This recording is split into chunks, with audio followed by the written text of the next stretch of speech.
Jill's laughing at me.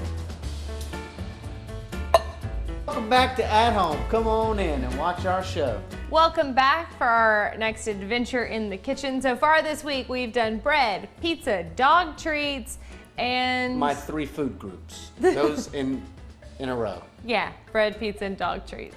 It's all he eats. It's all, you can't put them down. Okay, so we did notice though at the grocery store earlier this week that one thing that was there, even when it seemed like all the other veggies were gone, garbanzo beans, aka chickpeas, were there. And we also always have a couple of cans of chickpeas anyway, so we thought, let's use that. Yeah, so of course, hummus was the first thing that kind of comes to mind. Automatic. So we thought, we saw a recipe for a kind of an out-of-the-box type of thinking, a peanut butter hummus.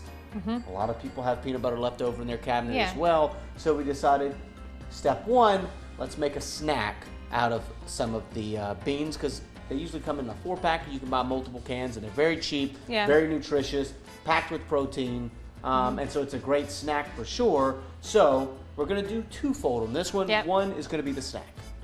And then we're going to make more of your entree, and we're going to make chickpea nuggets. Not chicken nuggets, but chickpea nuggets. It's really interesting recipe. Chicken, they're close. So and they're close. going to look close too. Chicky nuggies still works. The name Chicky Nuggies. How old are you? We're gonna make chickpea nuggets out of them, which is gonna be interesting. And I think this could be really good. If they turn out okay, I think this could be great because it's Lent. So a lot of people are looking for, you know, no meat meals, meatless meals. And also meatless movement is just catching on big time out there. It's a big trend. People are going vegan or just trying to cut back on their meat consumption. And this lets you do both. Honestly, maybe just something different, because I think we always kind of search for that sometimes too. Switch it up a little bit. For sure. We got you covered. We're gonna make some hummus. We're gonna start with our can of chickpeas, a 15-ounce can, and pour it right into the food processor. Next, 1/3 cup of warm water. A clove of garlic. We have our minced garlic, and it's about a teaspoon for every clove, so we'll put that in there. Plus 1/4 tablespoon of salt. 2 tablespoons of olive oil.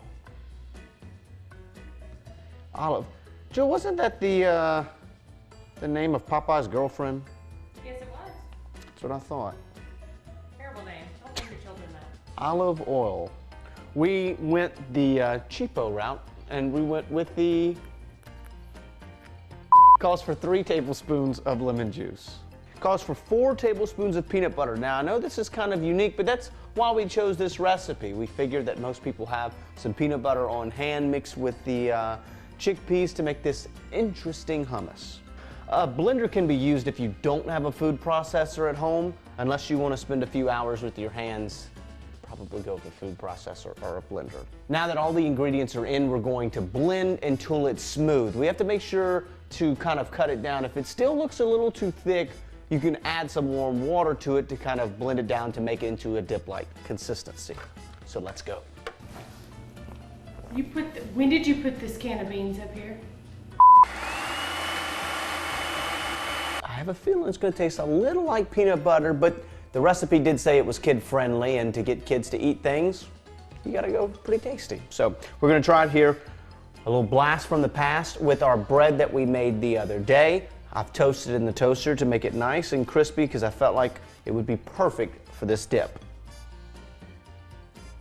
Get a nice little bit. You can definitely taste the peanut butter within the hummus. It's not a spicy hummus per se. I know some people do make a more spicier hummus. This is way more mild, a lot more kid-friendly, but definitely something that I think the family will enjoy. So we're gonna get started on our chickpea nuggets, and the first thing we're gonna do is put a 1/2 cup of rolled oats, regular oats will do, in your food processor or blender if that's what you're using at home. And we're actually gonna pulse those just a little bit to get them chopped up. Then we are going to add in a can of chickpeas or garbanzo beans. and we've strained them out already, but we're gonna use that liquid in just a second. So don't strain them and throw that away. We're gonna use that. First, put in your can of chickpeas, all right. A half of a teaspoon of onion powder. We're also gonna have a half of a teaspoon of garlic powder, a quarter of a teaspoon of cumin or cumin, a highly debated word on the internet. We have these lovely little ducks and salt shakers. Guess where the salt and pepper comes from? You guessed it. All right, dash of salt, dash of pepper. Then this is where the liquid from our chickpeas comes in. We're gonna add 5 tablespoons of this, and it's called aquafaba, not just chickpea juice apparently. We're gonna be actually shaping these into our nuggets. So a thick paste consistency will do, but it can still be a little chunky for texture because we are trying to, you know, pretend this is chicken. All right. It smells really good, which is weird because it looks terrible. Smells really good though. It'll be good in the end. It'll be good in the end. Don't judge it too quickly. Don't judge it too quickly. Up next, you're gonna have a whole cup of breadcrumbs. These are just the traditional breadcrumbs, not the Italian flavored ones or anything like that. Just traditional breadcrumbs. 1 cup goes into a bowl, along with a half of a teaspoon of our onion powder. And just kind of make sure that that's blended up together. Great. And for my next trick, we're gonna make these into nuggets. So you're gonna scoop out a little bit of your chickpea mixture. I don't know, rounded tablespoon or so. And we're gonna put it in our breadcrumbs and roll that around. Get it in there. Make sure it's well coated.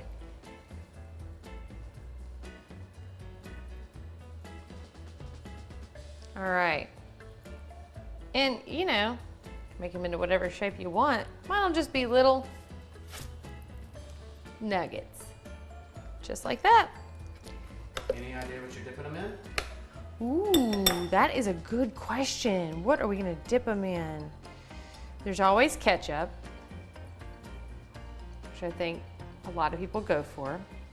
I'm always like a honey or spicy mustard kind of gal. Honey mustard? Not honey. Mustard.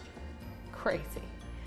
Yeah, so the recipe said this makes about 4 servings, and depending on how big a serving is to you, this made us 10 pretty good sized nuggets. I mean, these are much larger than your, some of these are a lot bigger than your traditional nuggets you might get at like a fast food place.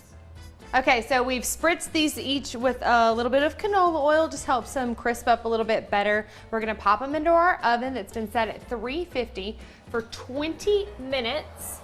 And they won't get too dark, so we'll have to check on them at about the 20-minute mark and see how they're doing. Somebody thinks that we're making dog treats again, and they're gonna be sadly mistaken here in a second. But time is up on our oven. Let's see how they did. Feels like a solid nugget, much more solid than obviously when we put them in there. The breadcrumbs, still a little crumbly on the outside, but not bad at all.